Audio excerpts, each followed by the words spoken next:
What you're about to listen to is a Bry-Fy production.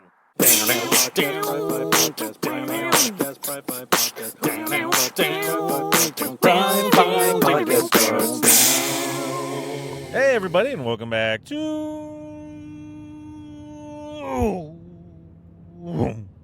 the Bry-Fy podcast. I'm your host, Bry-Fy, your comics guy, and I know I didn't think I was going to be able to record an episode, but I have some great, amazing, fantastic, spectacular news that I must share with you guys. And if you follow me on any of my social media, although I think I only posted it to Instagram. So if you follow me on Instagram, you may already know this tidbit of information. But if not, then this is great, man. This is what I wanted to share with you guys. So every year, mostly every year, I think the COVID era was the little outlier. In Houston, Texas, sometime around May, the beginning of summer, there is this little bitty convention that has like all things pop culture, comic books, and things like that. You may have heard of it. It's called Comicpalooza. Yeah, the massive 3-day event, Comicpalooza, that fills the George R. Brown Convention Center in downtown Houston, Texas, from top to bottom, floor to floor. Every room has something going on. There are panels, there are exhibits, there are games, there are vendors, there are celebrities. That Comicpalooza. Well, now that I've introduced you, it's time to let you guys know I will be once again joining Comicpalooza as a podcast guest. I know. Applause, cheers, things like that. Like Snoop Dogg once famously said, I'd like to thank me, myself, and my heart. No. But, honestly, it's a great honor to be a part of Comicpalooza once again. I've been attending it since, I think, 2012, 2013, and then going as a podcaster officially since, I think 2015, maybe 2014. The COVID years, was it 1 or 2 years? Maybe I didn't go because of COVID, but or there was 1 year they had it, but we were still kind of on the fence because COVID had just happened. Maybe I can't remember, but I know there's at least 1 year gap, maybe 2, where I did not go to Comicpalooza, and it had to do with COVID. But even when I was violently ill last year, because I went to some place, not at Comicpalooza, to visit my sister for her birthday, and ate suspicious, forbidden chicken wings. And then I got food poisoning. I was still at Comicpalooza. I was dying in my hotel room, but I was there. And I eventually made it to the floor at one point. Pale as a ghost, but I made it. So now I will let nothing stop me. But so where was I going with this? Anyway, yes. So I just wanted you guys to know, hey, May 24th, 25th, and 26th, you heard me right, Friday through Sunday, May 24th through 26th, at the George R. Brown Convention Center in beautiful, lovely, amazing downtown Houston, Texas. Not only will you find me, a podcaster, you also find tons of other podcasters. It's not just me. So don't think I'm the special person no, there are tons of other shows, better shows, and just from all kinds of things, man. What's been, what's been great about Comicpalooza with not only their original lineup, but even with the podcast guests that I get to be a part of, there's such a variety of us. There's such different takes and different just walks of life, and we're not all just comic book nerds. We're not all just pop culture nerds. There's podcasts that cover music. There's podcasts that cover true crime, movies. It's fantastic, and the fact that we all get to come together, it's like a family reunion, man. There's plenty of people who I now call friends because of Comicpalooza and participating in the events here. Especially just It's like family, man. Every year it's like a family reunion, and I get to see all the people that I love. and get to chat with them, man. So like the Metal Geeks podcast with Carrie. What's the other? Raging Nerds is back with Erica. Of course, Cult 45 movie podcast with Brandon and Randy. Excuse me. I'm also driving in the car because I was so excited. I couldn't wait to tell you guys. So yeah, I'm risking it all. I'm risking it for the biscuit. But yeah, so no, that's exciting. And not only are there podcast guests there, I did allude to there are plenty of other guests that are going to be there at Comicpalooza. Some of the big names. I don't know if you've seen this little movie, this little indie film. Like, actually, it is an indie film, Napoleon Dynamite. But yeah, Efren Ramirez and John Hader will be there. You have, excuse me, if you're a fan of TV shows like The Office, you're going to see Oscar, David Wallace, and Creed Bratton there. Actually, I think they have real names, not just TV names. But they'll be there. I can't remember the actor's name off the top of my head. You have voice actors that are going to be there. You have comic book artists that are going to be there. You have, oh crap, what's this guy's name?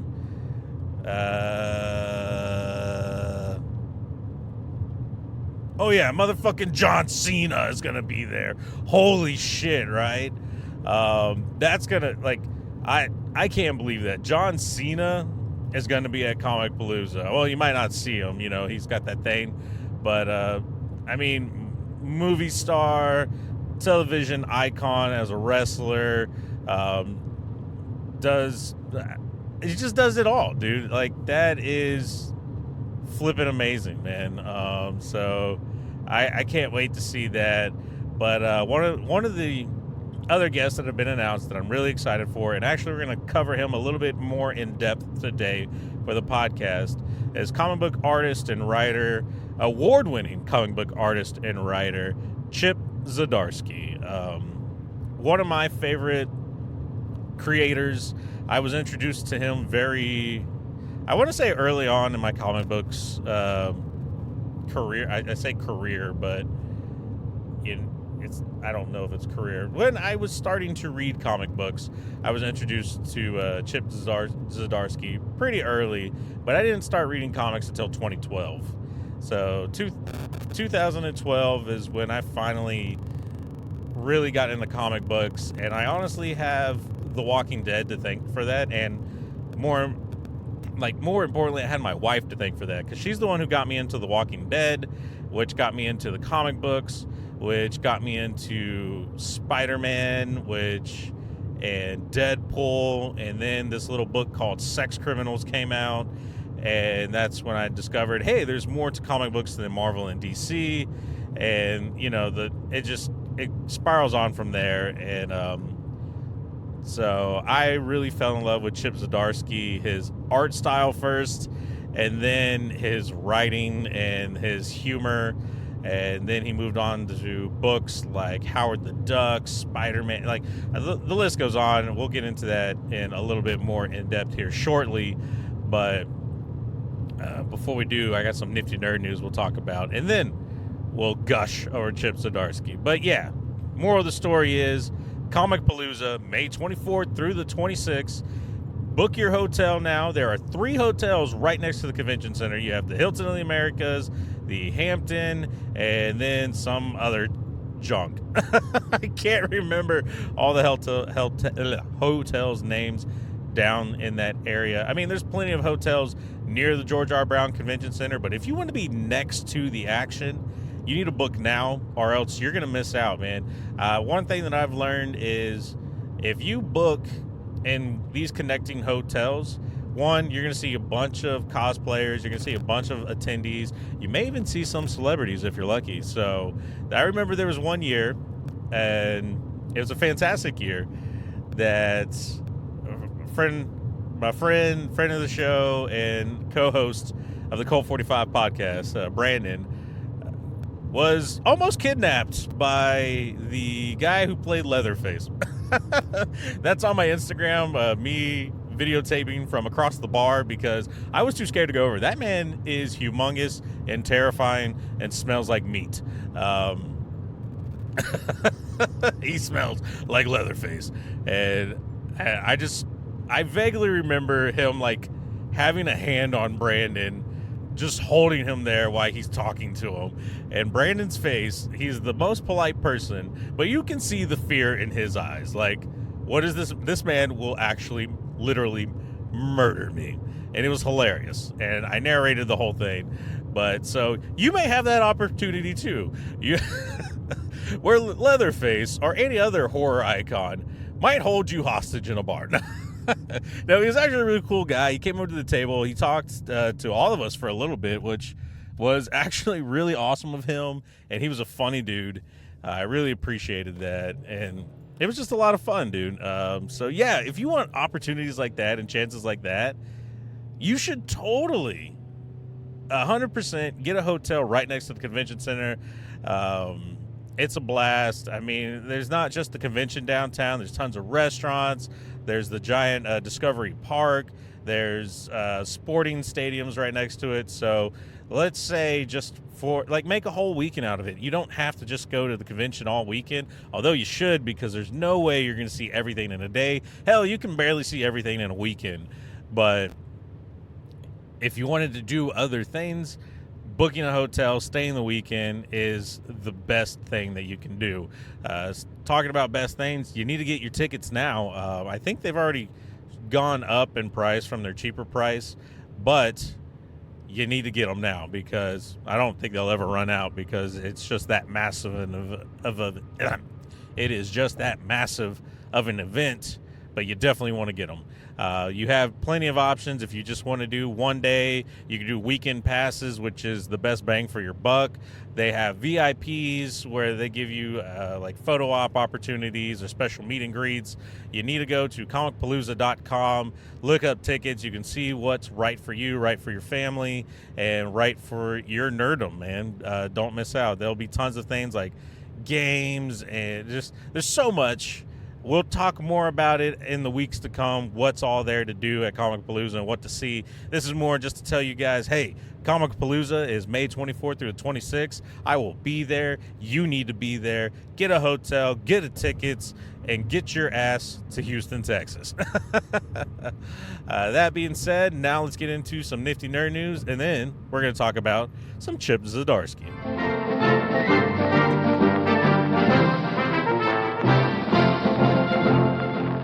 All right, guys, just a little bit of nifty nerd news today because I want to talk about more Comicpalooza stuff and Chip Zdarsky. And I really, like I've said in previous podcasts, currently I am in the middle of an outage at work, so I am balls to the wall, 12 hours a day, like 7 days a week working. I mean, I get one day off, but I work 4, off 1, and on that one day I want to spend time with my family. I don't want to spend time just trying to look up nerd shit on my phone.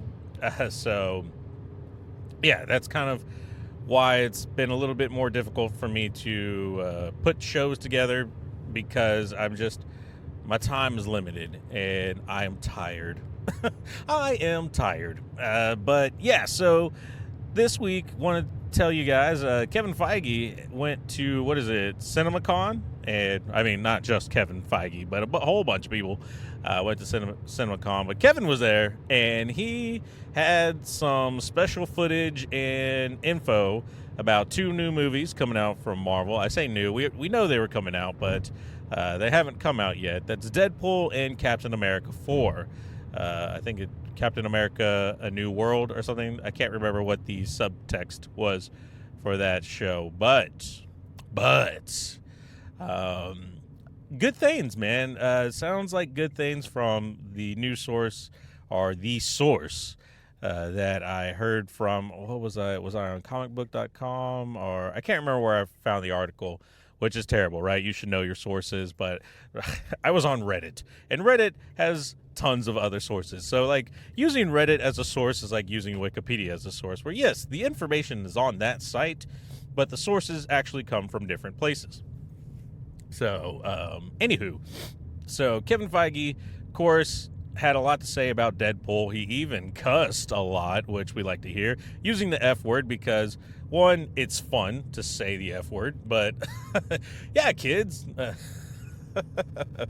go say it to your parents. It's a sentence enhancer. We saw that episode of SpongeBob, but no, I mean, Deadpool's like Disney Marvel's first R-rated superhero film. Of course, Deadpool has been around for 2 movies already, but this is the first with Disney and with all those toys that he gets to play with now, and including, you know, I mean, some of the stuff he's still got, like the Fox X-Men stuff.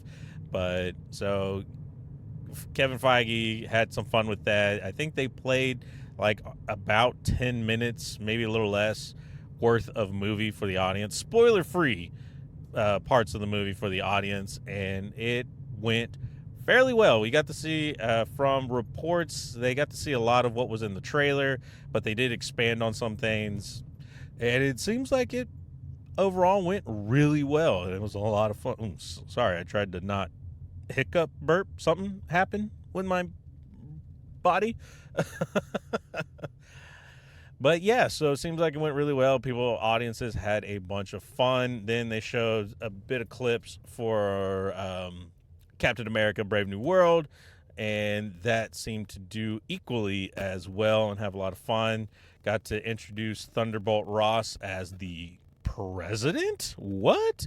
And he wants to start, I guess you call it the Thunderbolts Initiative. Well, maybe not the Thunderbolt, but the Thunderbolts, which is essentially the government's superhero arm.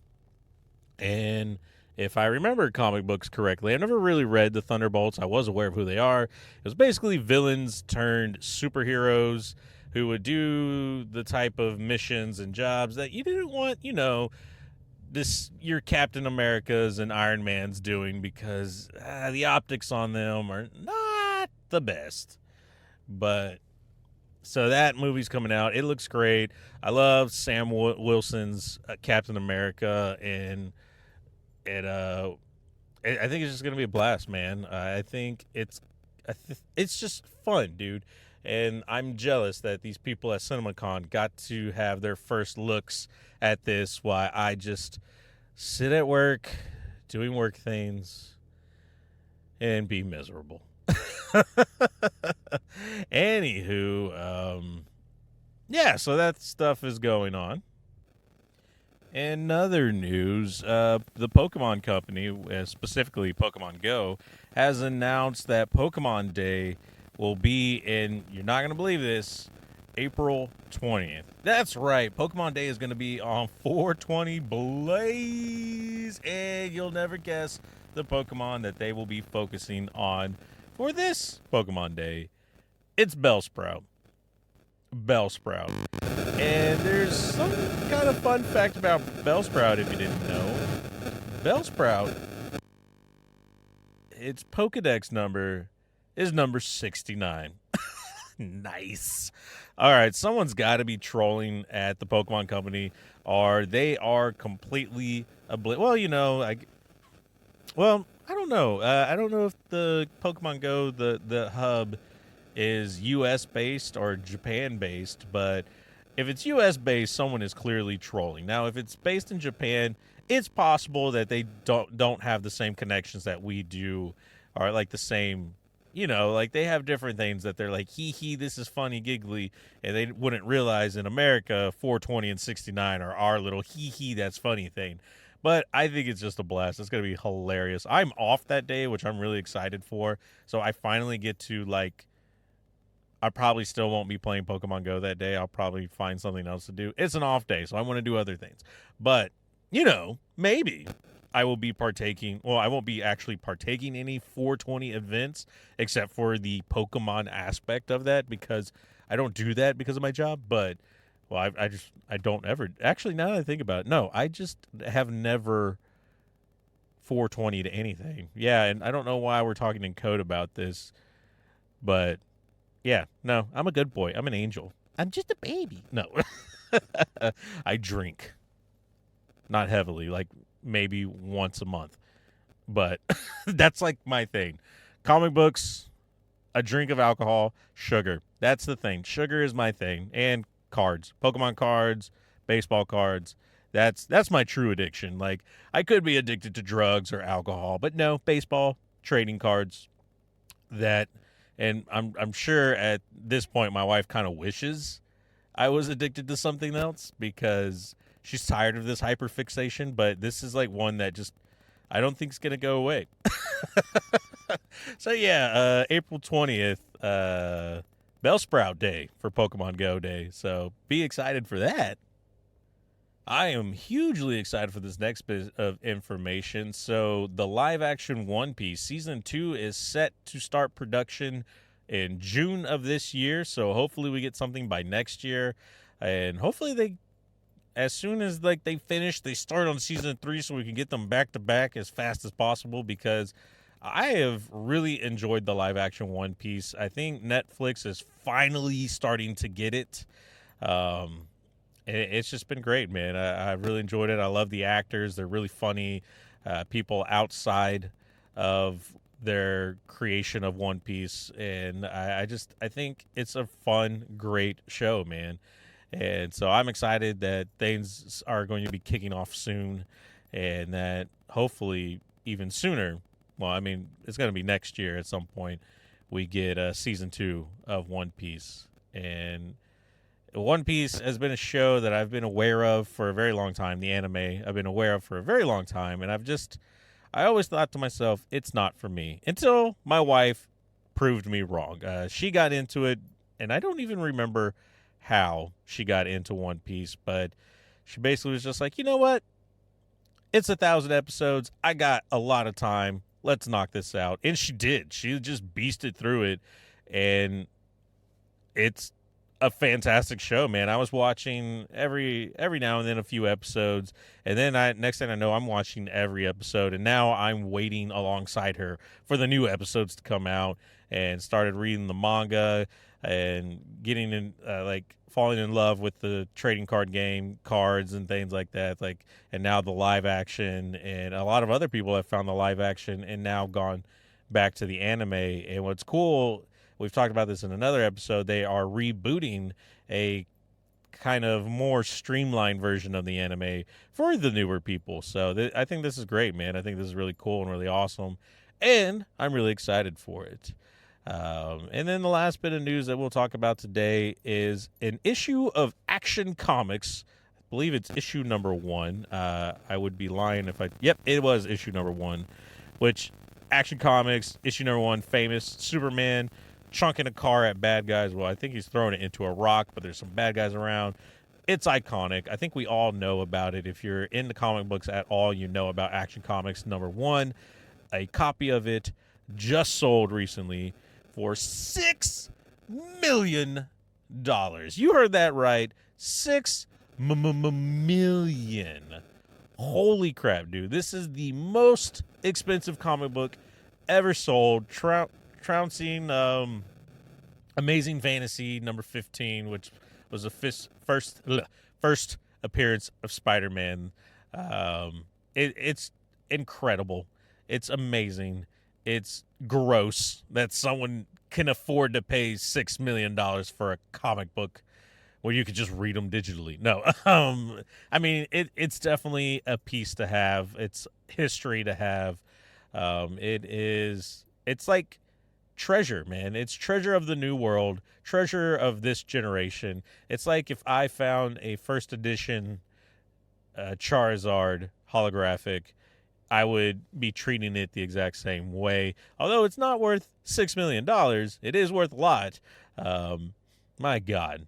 Like, this is the things nerds dream of. Like, you're just going through an old estate sale or garage sale, and there's just a bundle of comic books. And in that bundle of comic books is an Amazing Fantasy 15 or an Action Comics number 1 or New Mutants 90, or I can't remember which one's Deadpool. I was just trying to think of just things. Excuse me. But like finding those things is like, that's what we all dream of, dude. But, I just think it's crazy, man. A comic book, $6 million. Paper. But it's not just paper, dude. The comic book is more than that. It is an idea. It is a feeling. It's a whole bunch of stuff. And I mean, when you think about when that comic book came out way back, 30s, late 30s, early 40s. No, I think 30s, maybe 20. It's hard to remember, man, but we've lived through world wars. Like, this comic book has lived through wars and shortages and droughts and recessions and all the things that history has, like the history that this comic book has gone through, just physically, not even just with the character of Superman and all that, but just the physical paper and the fact that it has survived for that long and in that good of condition. I'm trying to remember what it was. A graded comic book. See if I can find the story for you guys. I'm in a place with really crappy internet, but the comic book was actually a fairly decent grade. I mean, we're not talking like a Gem Mint 10, anything like that. I think it was like a 6 or maybe a little lower than that. But the fact that it survived this long and in that good of condition is a testament to the person who took care of it. Or I don't know. Maybe it was just trapped in a stone, like dinosaur mosquito, like the Jurassic Park. What was it? Amber. There you go. That's what I was looking for. And preserved for all of time, and we found it this way. No, but it's fantastic. It's amazing. It is crazy that something like that survived for that long. But yeah, with that being said, that's it for the Nifty Nerd News today, guys. Thank you for hanging around for all that bit of information. Stick around, because up next is the most important part of the show. We're going to talk about some Chip Zdarsky. Yeah.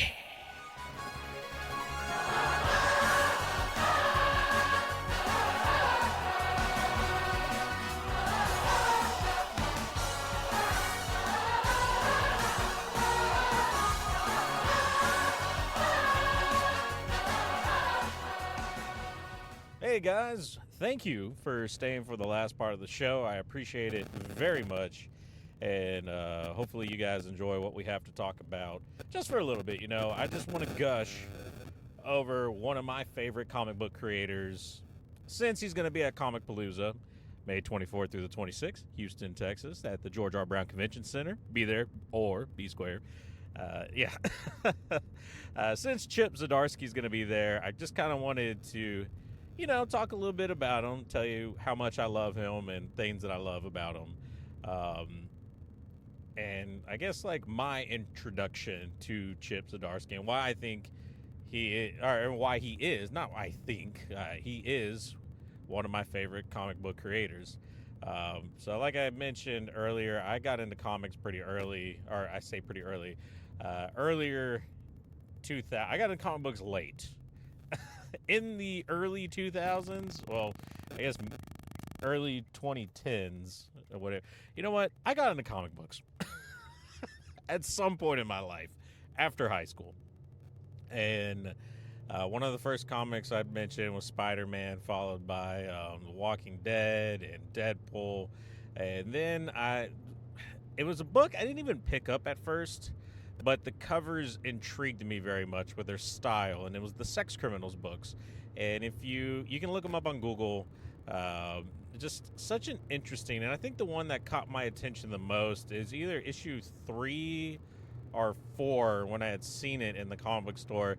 It had like a pink, blue, yellow stripe design on it. I thought it was really interesting, and at some point, I remember someone else talking about how it was such a great book, and I decided to pick it up, along with Matt Fraction's Hawkeye. I think that's Hawkeye led me to pick up Sex Criminals, which led me to find the genius that is Chip Zdarsky. So, Sex Criminals is written by Matt Fraction, so was Hawkeye at the time, and through starting to read Sex Criminals, I just really found it to be just so entertaining. Not only was it, I mean,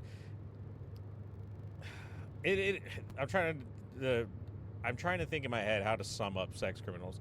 It is a story about a man and a woman, Susie and John, Susie is a librarian. John works for this bank. He hates his job, but John has this very interesting power, and so does Susie. And they don't know about each other. And it is that when they come, when having sex, when they orgasm, they can freeze time.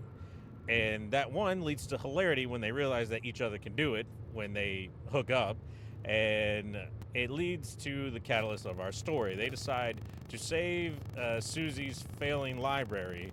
They're going to steal money from John's bank to do it. And so it starts this funny, like, sex time freezing bank heist. But then things go sideways when they realize that they aren't the only two people that can do this. And the book itself is not only a romantic comedy, it's a look at people and their sexuality, and there's just so many layers to this book, Sex Criminals. It has always been one of my favorite reads because of the topics that they touch on, because of just the human element of the comic that they touch on is so great. And the artwork is fantastic. It's one of my favorite drawn books of the comics that I own, and it's one that I will always hold near and dear to me because I love them.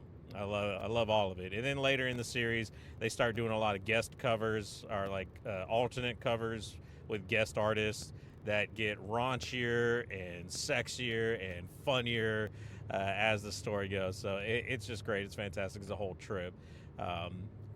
After that, they came out with a little book called Just the Tips. One of the things they used to do in Sex Criminals was write, like, not just sex tips, but romance tips and just life tips, which were terrible, by the way, but some were really hilarious. And then some were actually serious, depending on the topic.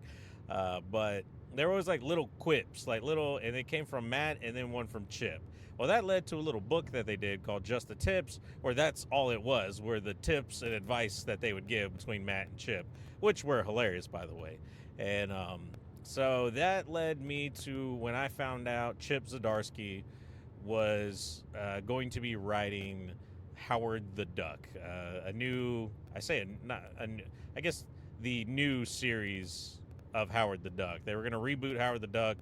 I think Guardians of the Galaxy had just came out, not like a year or two prior, and one of the end credit scenes has Howard the Duck in it. And so Marvel was like, yeah, that's what we're going to hang our hats on now, is Howard the Duck. We're going to make him super popular in the comics. I don't know what they were really thinking with that, but I saw Chip was doing it.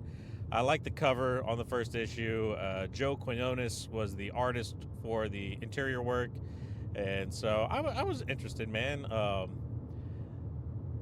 And I fell in love with this story. When I tell you that this made me a fan of Howard the Duck, Chip Zdarsky's writing, and I think even in my early podcast days when I was talking about this book, I mentioned that I needed to see Chip Zdarsky write a Spider-Man book. That was the one thing that I wanted so much, because I thought with Howard the Duck, not only did he hit the absurdity and the comedy aspect of it, the hilarity, I thought some of the serious tones that he was able to pull off with Howard the Duck, because there are some tearjerkers in Howard the Duck. I was not expecting that in my goofy duck detective book, or duck private investigator book, but I got it, and it hurt me.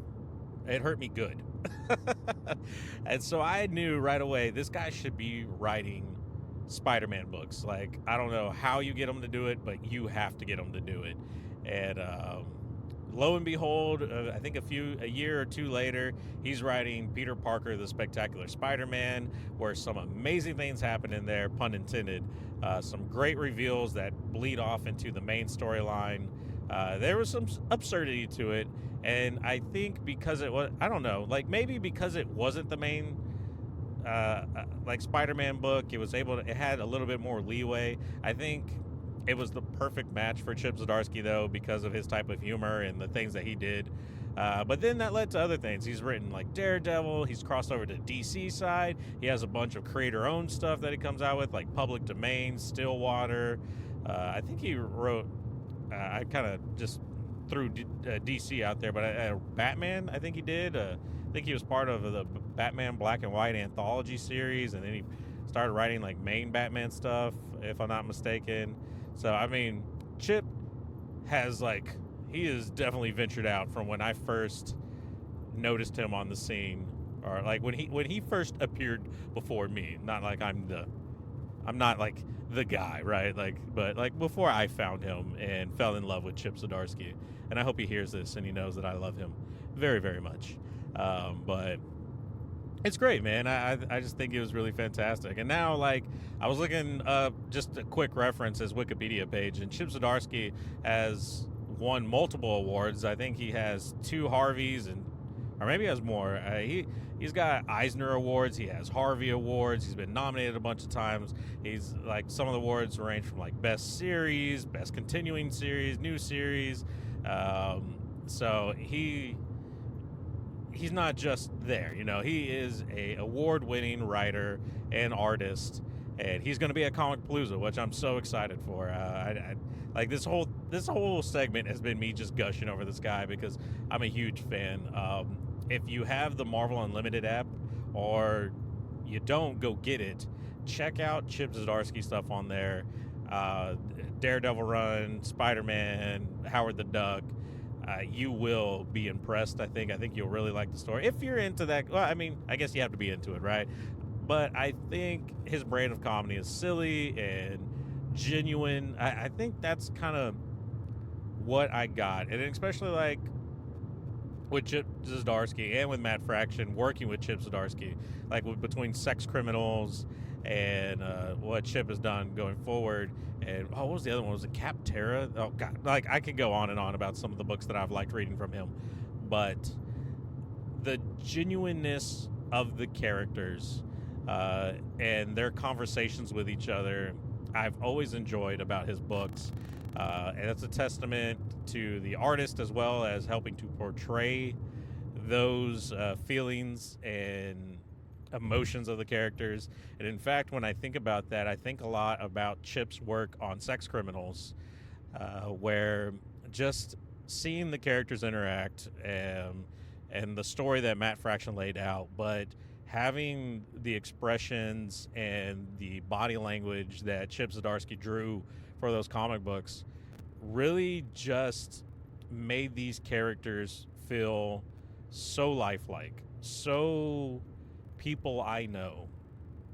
I think that was the most surreal thing about Sex Criminals to me, despite it being such a fantasy type book where people are orgasming and freezing time, and without spoiling too much, some people get other powers while doing this as well, but their interactions with each other and the conversations they have with each other reminded me of people that I know in my life, and it felt so genuine and it felt so real. And for someone who can not only draw that way but also write that way, I think is very special. And I think Chip Zdarsky is a special person and a special talent in comic books. It's a shame I don't have a comic book store closer to me so I could read more of his stuff more of the time. But from the things that I've deep dived into and the things that I've collected of his throughout the years, they have always been some of my favorite books. And so to have him come to Comicpalooza and be a guest there, and the chance to meet him and just tell him how much his stuff meant to me early on when I was just starting out on comic books, and how he basically his stuff sucked me into comic books as deep as I got into it, I think. Because I honestly, I think I was just going to be a Spider-Man fanboy. Read Walking Dead, Spider-Man, and Deadpool I thought was pretty interesting. Actually, I think I only picked up Deadpool because it just started. Same with, it just started. That was it. Because I was a few issues behind on the revamp of Spider-Man, which was Superior Spider-Man. But, and Deadpool, I think, had just started, so I was like, I'll pick this book up because there's issue number 1 with it.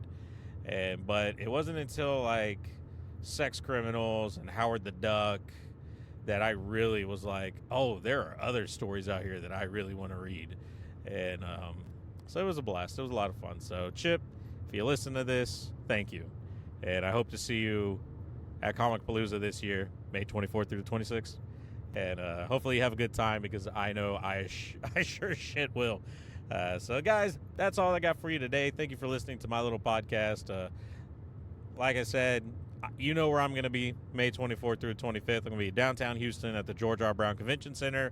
I promised myself and my wife that I will not be eating questionable chicken wings, so I will not be getting food poisoning. I think I'm going to stick to red meat only, because red meat, no matter, like, I can eat, like, medium to, like, medium rare red meat and be okay. I guess, I mean, that's because those were not spoiled meat. So I guess if someone purposely feeds me spoiled meat, I'm going down no matter what. But I'm going to do everything in my power. You know what? No, I can't eat Lunchables. I was going to say, I'm just going to eat Lunchables the whole time. No, it's got lead in it. It's going to kill me. Kraft mac and cheese, macaroni, those little bowls, the little microwavable bowls. That's all I'm going to eat for the whole week and weekend of Comicpalooza, just to ensure that I am not I'm going to, like, put myself in a hyperbolic chamber. I'm going to be Bubble Boy, and just make sure that I am good to go for Comicpalooza this year, because, one, I regret so much missing out on being able to podcast on the podcasting stage, because it looks gorgeous. I took pictures of it when I was there last year on the final day, when I was just able to tough it out enough to go down there. But I want a chance to be there, be at the table, talk to people. If you're going to be at the show, stay tuned to the podcast and my social media, because I will be announcing when I'll be performing and where I'll be performing at Comicpalooza. I don't know what stage I'll be on yet, but I will be there, and I will be putting on a show, and I want to talk to you. So come find me, and we'll have a blast. That's all I got for you guys this week. Bry-Fy out.